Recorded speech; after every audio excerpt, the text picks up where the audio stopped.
ನಮಸ್ಕಾರ, good morning. Top 30ಗೆ ಸ್ವಾಗತ. ನಾನು ನಿಕೇಶ್ ಕೊಠಾರಿ. ಇದೀಗ ಟಾಪ್ 30 ಸುದ್ದಿಗಳನ್ನ ನೋಡ್ತಾ ಹೋಗೋಣ. ಗ್ಯಾರಂಟಿ ಯೋಜನೆಗಳ ಮೂಲಕ ರಾಜ್ಯದಲ್ಲಿ ಅಧಿಕಾರಕ್ಕೇರಿರುವಂತಹ ಕಾಂಗ್ರೆಸ್ ಇದೀಗ ಮತ್ತೊಂದು ಯೋಜನೆ ತರಲು ಸಜ್ಜಾಗಿದೆ. ಪುರುಷರಿಗೂ ಕೂಡ ಉಚಿತ ಬಸ್ ಪ್ರಯಾಣಕ್ಕೆ ಸರ್ಕಾರ ಚಿಂತನೆಯನ್ನು ನಡೆಸಿದೆ. ವಯೋಮಿತಿ ನಿಗದಿ ಮಾಡಿ ವೃದ್ಧರಿಗೆ ಶಕ್ತಿ ಯೋಜನೆ ನೀಡಿರುವಂತಹ ಬಗ್ಗೆ ಚರ್ಚೆ ಮಾಡಲು ಡಿಸಿಎಂ ಡಿಕೆ ಶಿವಕುಮಾರ್ ತೀರ್ಮಾನ ಮಾಡಿದ್ದಾರೆ. ಈ ಬಗ್ಗೆ ಚರ್ಚೆ ಮಾಡಿ ಒಂದು ವಯೋಮಿತಿ ತನಕ ಫ್ರೀ ಬಸ್ ಯೋಜನೆ ನೀಡುವ ಬಗ್ಗೆ ಯೋಚಿಸಿ ಕ್ರಮ ವಹಿಸಲಾಗುವುದು ಅಂತ ಭರವಸೆ ಕೊಟ್ಟಿದ್ದಾರೆ. ರಾಜ್ಯದಲ್ಲಿ ಬೈ ಎಲೆಕ್ಷನ್ ಕಾವು ಈಗಷ್ಟೇ ತಣ್ಣಗಾಗಿದೆ. ಆದರೆ ಚನ್ನಪಟ್ಟಣದಲ್ಲಿ ಫಲಿತಾಂಶಕ್ಕೂ ಮೊದಲೇ ಸೈನಿಕ ಶಸ್ತ್ರತ್ಯಾಗ ಮಾಡಿದ್ದಾಗಿದೆ. ಇನ್ನು ಜಮೀರ್ ಅವರ ಕರಿಯ ಹೇಳಿಕೆಯಿಂದ ಕಾಂಗ್ರೆಸ್ಗೆ ಹಿನ್ನಡೆಯಾಗಿದೆ ಅಂತ ಹೇಳಿಕೆ ಕೊಟ್ಟಿದ್ದಾರೆ. ಚನ್ನಪಟ್ಟಣದಲ್ಲಿ ಮಾತನಾಡಿದ ಯೋಗೇಶ್ವರ್ ಫಲಿತಾಂಶಕ್ಕೂ ಮುನ್ನವೇ ಸೋಲಿನ ಸುಳಿವನ್ನ ನೀಡಿದ್ದಾರೆ. ಸಚಿವ ಜಮೀರ್ ಅವರ ಮಾತುಗಳು ಮತಗಳ ಮೇಲೆ ಎಫೆಕ್ಟ್ ಆಗಿದೆ. ಕ್ಷೇತ್ರದಲ್ಲಿ ಸಮಬಲದ ಹೋರಾಟ ಇದ್ದು ಫಲಿತಾಂಶ ಏನ್ ಬೇಕಾದರೂ ಆಗಬಹುದು ಅಂತ ಹೇಳಿದ್ದಾರೆ. ಆ ಥರ ಒಳಸಂಚು ಉಪಚುನಾವಣೆಗಳಲ್ಲಿ ನಡೆಯಲ್ಲ. ಜಮೀರ್ ಅವರು ಕೂಡ ಭಾಳಷ್ಟು ಮತಗಳನ್ನು ಕ್ರೋಢೀಕರಣ ಮಾಡೋ ಪ್ರಯತ್ನದಲ್ಲಿ ಮಾಡಿದ್ದಾರೆ. ಅವ್ರ ಮಾತಿನ ರಭಸದಲ್ಲಿ ಒಂದಷ್ಟು ಹಳೆಯ ಸ್ನೇಹ ವಿಶ್ವಾಸಕ್ಕೆ ಮಾತಾಡಿರ್ಬೋದು. ಅದು ಮಾಧ್ಯಮಗಳು ಅದನ್ನು ಪ್ರಮುಖವಾಗಿ ಅದನ್ನು ಪ್ರಚಾರ ಮಾಡಿ ರಾಜ್ಯದಲ್ಲಿ ಅದನ್ನು ದೊಡ್ಡ ಸುದ್ದಿ ಮಾಡಿ ಮತದಾರರ ಮೇಲೆ ಪ್ರಭಾವ ಬೀರ್ತಕ್ಕಂಥ ವಿಶ್ಲೇಷಣೆ ಕೂಡ ಮಾಡಿಬಿಟ್ಟು ಭಾಳ ಜನ ನಾನು ಸುದ್ದಿ ವಿಶ್ಲೇಷಣೆ ಮಾಡೋರು ಕೂಡ ಹೇಳಿದ್ರು ಅದ್ರ ಬಗ್ಗೆ. ಸೋಲಿಸಿ ಅವ್ರನ್ನ ಯಾರು ಜಮೀರ್ ವಿರುದ್ಧ ಹೇಳಿಕೆ ಕೊಟ್ಟವ್ರನ್ನ ಸೋಲಿಸಬೇಕು ಮತದಾರರು ಅಂತ. ನೋಡೋಣ, ರಿಸಲ್ಟ್ ಬರುತ್ತಲ್ಲ ನೋಡೋಣ. ಇಲ್ಲ, ಆ ಥರ ನಾನು ಯಾವುದೇ ದುರುದ್ದೇಶ ಉಟ್ಕೊಂಡು ಸೋಲು ಒಪ್ಕೋತಾ ಇಲ್ಲ. ಸಮಬಲದ ಹೋರಾಟ ಇದೆ. ಒಂದು ಸಮುದಾಯದ ಮತಗಳಿಂದ ಚುನಾವಣೆ ಗೆಲ್ಲೋಕ್ಕಾಗಲ್ಲ.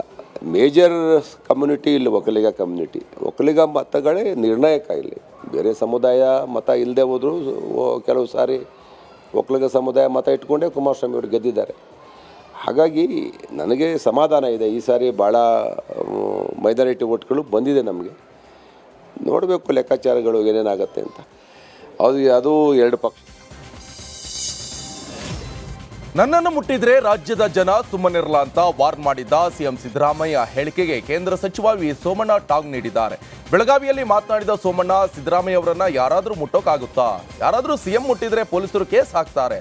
ಆದ್ರಿಂದ ನಿಮ್ಮನ್ನ ಯಾರು ಮುಟ್ಟೋದು ಬೇಡ, ನೀವೇ ಇವರೆಲ್ಲರನ್ನ ಮುಟ್ಟಿ ಅಂತ ವ್ಯಂಗ್ಯವಾಡಿದ್ರು. ಇಷ್ಟು ಮಾತ್ರವಲ್ಲ, ಕರ್ನಾಟಕದ ಒಳಗೆ ಸಿದ್ದರಾಮಯ್ಯರಂತಹ ರಾಜಕಾರಣಿಯನ್ನ ಕೆಣಕಿ ಉಳಿದವರುಂಟೆ ಅಂತ ಪ್ರಶ್ನೆ ಮಾಡಿದ್ರು. ಇಷ್ಟಕ್ಕೂ ಸಿದ್ದರಾಮಯ್ಯರನ್ನ ಕೆಣಕಿದ್ದು ಕಾಂಗ್ರೆಸ್ ಹೈಕಮಾಂಡ ಅಥವಾ ಬಿಜೆಪಿ ಹೈಕಮಾಂಡ ಅನ್ನೋ ಪ್ರಶ್ನೆ ಮೂಡಿದೆ. ಯಾರಾದ್ರೂ ಮುಖ್ಯಮಂತ್ರಿ ಬಿಟ್ಟಿದ್ರೆ ಯಾರು ಸುಮ್ಮನೆ ಇರಬೇಕು? ಮುಖ್ಯಮಂತ್ರಿ ಏನಾಯ್ತದೆ, ಪೊಲೀಸರು ಇರ್ತಾರೆ, ಕೇಸ್ ಹಾಕ್ತಾರೆ ಅಲ್ವಾ?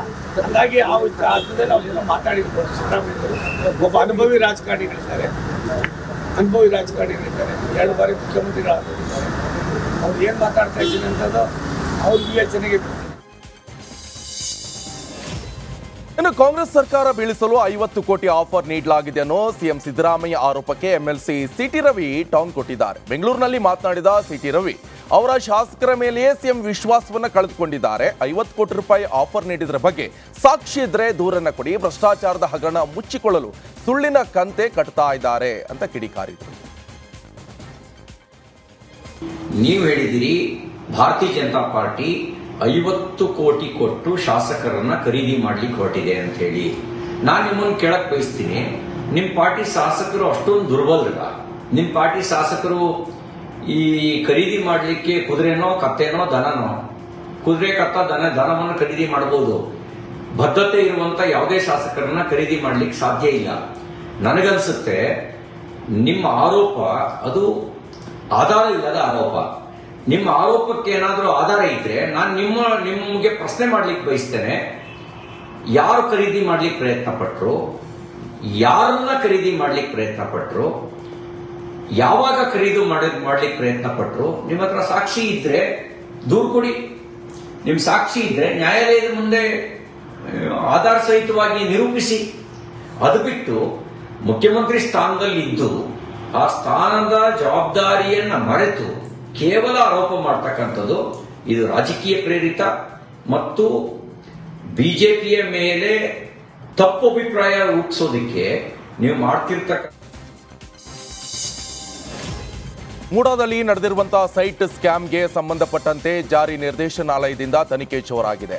ಸೈಟ್ ಹಂಚಿಕೆಯಾದ ಸಂದರ್ಭದಲ್ಲಿ ಮೂಡಾದಲ್ಲಿರುವಂತಹ ಅಧಿಕಾರಿಗಳು ಮತ್ತೆ ಸಿದ್ದರಾಮಯ್ಯ ಆಪ್ತರಿಗೆ ಇಡಿ ಶಾಕ್ ನೀಡಿತು.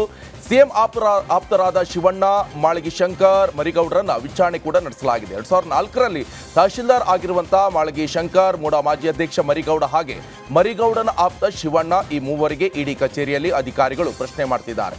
ಈ ಮಧ್ಯೆ ಸಿದ್ದರಾಮಯ್ಯ ಹಾಗೆ ಸಿಎಂ ಪತ್ನಿ ಪಾರ್ವತಿಗೂ ಇಡಿ ನೋಟಿಸ್ ಕೊಡುತ್ತೆ ಅಂತ ಸ್ನೇಹಮಯಿ ಕೃಷ್ಣ ಬಾಂಬ್ ಸಿಡಿಸಿದ್ದಾರೆ. ಸಾಕಷ್ಟು ಸಾಕ್ಷ್ಯಗಳನ್ನು ಜಾರಿ ನಿರ್ದೇಶಾಧಿಕಾರಿಗಳು ಈಗಾಗಲೇ ಸಂಗ್ರಹ ಮಾಡಿದರೆ, ಮತ್ತಷ್ಟು ಸಂಗ್ರಹ ಮಾಡ್ತಾರೆ. ಸೊ ಇದೆಲ್ಲಾದ ನಂತರ ಸಿದ್ದರಾಮಯ್ಯ ಅವ್ರನ್ನ ಮತ್ತು ಅವ್ರ ಪತ್ನಿ ಪಾರ್ವತಿಯವ್ರನ್ನ, ಅವ್ರ ಮಾಮಯ್ಯ ಮಲ್ಲಿಕಾರ್ಜುನ ಸ್ವಾಮಿ ಅವ್ರನ್ನೂ ಕೂಡ ನೋಟಿಸ್ ಕೊಟ್ಟು ಅವ್ರನ್ನ ವಿಚಾರಣೆಗೊಳಪಡಿಸೋಂಥ ಎಲ್ಲ ಸಾಧ್ಯತೆ ಇದೆ. ಸೊ ಈಗೆಲ್ಲ ಇನ್ನದರಲ್ಲೇ ಅಂದರೆ ಈ ಥರ ತನಿಖೆಯಿಂದ ತಮ್ಮ ಆರೋಪ ಸಾಬೀತಾಗಿ ತಮಗೆ ಶಿಕ್ಷೆ ಆಗುತ್ತೆ. ಏನು 40 ವರ್ಷ ನನ್ನ ಉದ್ದ ಸಣ್ಣ ಚುಕ್ಕಿ ಇಲ್ಲ ಅಂತ ಹೇಳ್ತಿದ್ರು, ಇವಾಗ ಮಸೀನೇ ಬೆಳ್ಕೊಂಡಿದ್ದೀವಿ ಅನ್ನೋದು ಗೊತ್ತಾಗ್ತದೆ ಅಂತ ಗೊತ್ತಾಗಿದೆ. ಹಾಗಾಗಿ ಆತಂಕಕ್ಕೊಳಗಾಗಿ ಸಿದ್ದರಾಮಯ್ಯ ಅವರು ಈ ರೀತಿ ಮಾತಾಡ್ತಾರೆ, ನಾವು ಗಮನಿಸ್ಬೋದು.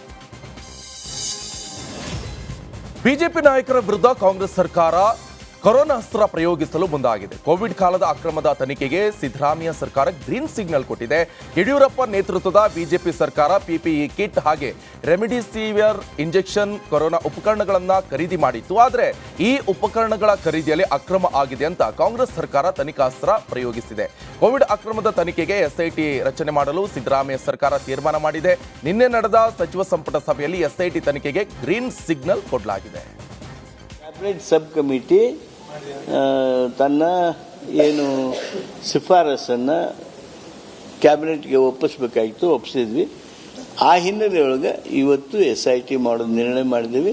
ಇನ್ನೊಂದು 2-3 ದಿವಸದಲ್ಲಿ ಅದಕ್ಕೆ ಬೇಕಾಗಿರ್ತಕ್ಕಂಥ ಆದೇಶಗಳೆಲ್ಲ ಹೊರಡ್ತಾವೆ. ಕ್ಯಾಬಿನೆಟ್ ಸಬ್ ಕಮಿಟಿ ಸಂವಿಧಾನ ಶಿಲ್ಪಿ ಅಂಬೇಡ್ಕರ್ ಅವರನ್ನ ಅವಮಾನಿಸಿದ ಕಾಂಗ್ರೆಸ್ ನಾಯಕ ಜಂಬೀರ್ ಖಾದ್ರಿಯನ್ನ ಬಯೋಭರದಲ್ಲಿ ಬಿಜೆಪಿ ಶಾಸಕ ಬಸವನಗೌಡ ಪಾಟೀಲ್ ಯತ್ನಾಳ್ ಹೊಸ ವಿವಾದವನ್ನ ಸೃಷ್ಟಿಸಿದ್ದಾರೆ. ಗಾಂಧಿಗೆ ಮಹಾತ್ಮ ರಾಷ್ಟ್ರಪಿತ ಅನ್ಬೇಡಿ, ದೇಶಕ್ಕೆ ಅಪ್ಪ ಇರ್ತಾರಾ ಅನ್ನೋ ಮಾತುಗಳನ್ನಾಡಿ ಹೊಸ ವಿವಾದಕ್ಕೆ ನಾಂದಿ ಹಾಡಿದ್ದಾರೆ. ಇಲ್ಲ ಅಂಬೇಡ್ಕರ್ ವಿಚಾರ ಓದಿಲ್ಲ ನಮ್ಮ ಜನ, ಅದೇ ದುರ್ದವಿ ದೇಶದ್ದು. ಬರೀ ಗಾಂಧಿ ಬೆನ್ ಹತ್ಯಾರ ನಾವು ಮಾಡು.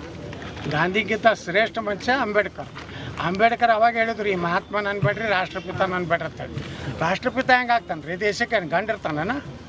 ಹಂಗೆ ಅದನ್ನು ಅಂಬೇಡ್ಕರ್ ಹೇಳ್ಯಾರ, ನಾ ಅಲ್ಲ. ನೀವು ಮತ್ತೆ ವಿವಾದಾತ್ಮಕ ಹೇಳಿಕೆ ಅನ್ಬೇಡ್ರಿ, ರೇದಿ ಇಲ್ಲ ಅವನಿಗೆ. ಸೆಂಚುರಿ ಸ್ಟಾರ್ ಶಿವರಾಜ್ ಕುಮಾರ್ ಅಭಿನಯದ ಬಹು ನಿರೀಕ್ಷಿತ ಸಿನಿಮಾ ಭೈರತಿ ರಣಗಲ್ ಇಂದು ರಿಲೀಸ್ ಆಗಿದೆ. ಬೆಂಗಳೂರಿನ ನರ್ತಕಿ ಚಿತ್ರಮಂದಿರದಲ್ಲಿ ಬೆಳಿಗ್ಗೆ 6 ಗಂಟೆಗೆ ಸ್ಪೆಷಲ್ ಶೋ ಹಾಕಲಾಗಿದೆ. ಇನ್ನು ಸಿನಿಮಾ ನೋಡಲು ಬರುವಂತಹ ಅಭಿಮಾನಿಗಳು ಪಂಚೆ ಧರಿಸಿ ಬರುವಂತೆ ದೊಡ್ಡಮನೆ ಅಭಿಮಾನಿಗಳು ಮನವಿಯನ್ನ ಮಾಡಿಕೊಂಡಿದ್ದಾರೆ. ಅಹಿತಕರ ಘಟನೆ ಸಂಭವಿಸದಂತೆ ಹೆಚ್ಚುವರಿ ಪೊಲೀಸರನ್ನ ನಿಯೋಜಿಸಲಾಗಿದೆ.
ಚಿಕ್ಕಮಗಳೂರು ಜಿಲ್ಲೆಯ ಕಳಸ ತಾಲೂಕಿನಲ್ಲಿ ಮತ್ತೆ ಧಾರಾಕಾರ ಮಳೆಯಾಗಿದೆ. ಚಿಕ್ಕಮಗಳೂರು, ಕಳಸ, ಕುದುರೆಮುಖ, ಹೊರನಾಡು ಸುತ್ತಮುತ್ತ ಭಾರೀ ಮಳೆಗೆ ಜನಜೀವನ ಅಸ್ತವ್ಯಸ್ತವಾಗಿದೆ.